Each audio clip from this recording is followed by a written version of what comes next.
மாப்பிள்ள உன் வாழ்க்கையில வந்ததுல இருந்து நீ இது எத்தனாவது வீட்டை காலி பண்ற? அது பண்ணிட்டேன் நிறையா. இது வரைக்கும் பண்ணதெல்லாம் அவருக்காக, இப்ப பண்றது எனக்காக. இன்னும் கொஞ்சம் பொறுமையா இருக்கலாம்ல ராதிகா? எதுக்கு? இன்னும் கொஞ்ச நாள் கூட அமைதியா இருந்தா மாப்பிள்ள இங்கே வந்துருவாருன்னு எனக்கு தோணுது.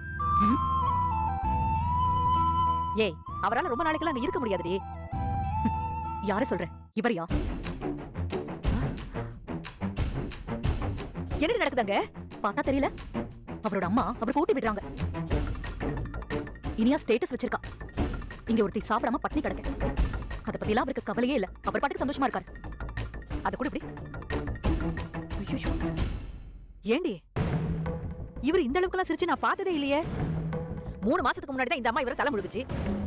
2 மாசத்துக்கு முன்னாடி இவர் அப்பாவுக்கு கொள்ளையே போடக்கூடாதுன்னு சொல்லுச்சு. 2 வாரத்துக்கு முன்னாடி இவர் என்ன சொன்னாரு? என் வாழ்க்கையிலேயே நான் அதிகமா வெறுக்கிறது எங்க அம்மாவை தான் சொன்னாரு. இப்ப என்ன ஆச்சு? அவங்க சண்டையெல்லாம் சரியாயிடுச்சாமா? அவங்க அம்மா குடுக்கறதும் இவர் அப்படியே சிரிச்சுக்கிட்டே சாப்பிடுறதும் ஐயோ கண் கொள்ளா காட்சியா இருக்கு. நானும் உலகத்துல எத்தனையோ அம்மா பிள்ளைய பாத்துக்கிறாதீங்க, ஆனா இப்படி ஒருத்தரை நான் பார்த்ததே இல்லமா. 5 வயசுல அம்மா முந்தானிய புடிச்சிட்டு நடக்கலாம், ஏன் 10 வயசுல கூட நடக்கலாம். ஆனா அவருக்கு வயசு 50 ஆக போகுது. இப்பவும் அம்மா கிழிச்ச கோட்டை தாண்டாம இருந்தா எப்படி? இவர் கூட எப்படி ஒரு பொண்ணால வாழ முடியும்? ஆனா எப்படிதான் இந்த பாக்கியா இத்தனை வருஷம் இவர் கூட குடும்பம் நடத்தினாலும், பிடிச்சு கல்யாணம் பண்ண உன்னையே இப்படி நடத்துறாருன்னா பிடிக்காம கல்யாணம் பண்ண பாக்கியாவை எப்படி எல்லாம் நடத்திருப்பாரு. அவளுக்கெல்லாம் கோயில் கட்டி தான் கும்பிடணும். சிரிப்ப பாரு, இவர் சிரிப்ப. அம்மா பையன் பாசத்துக்கு நீ மட்டும் தான் இடைஞ்சலா இருந்த. இப்ப நீயும் காலி பண்ணிட்டு போயிட்டேன்னு வையேன், அவ்வளவுதான். 2 பேரும் நிம்மதியா இருப்பாங்க. நாளைக்கு ராதிகான்னு ஒருத்தி இருந்ததையே மறந்துடுவாங்க. மறக்கட்டுமா? எனக்கு அதை பத்தி எல்லாம் கவலையே இல்ல. அப்படியெல்லாம் விடக்கூடாது ராதிகா. உன் வாழ்க்கையை நரகமாக்கி இருக்காங்க. நீ அவங்கள சும்மா விடவே கூடாது.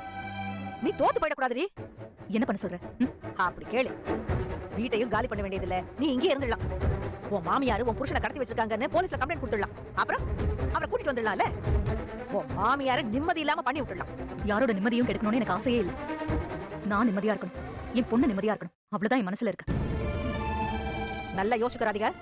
நான் நல்லா யோசிச்சிட்டேமா. ராதிகா, நான் உன்னை விட வயசுல பெரியவர், என் அனுபவத்துல இருந்து சொல்றேன்.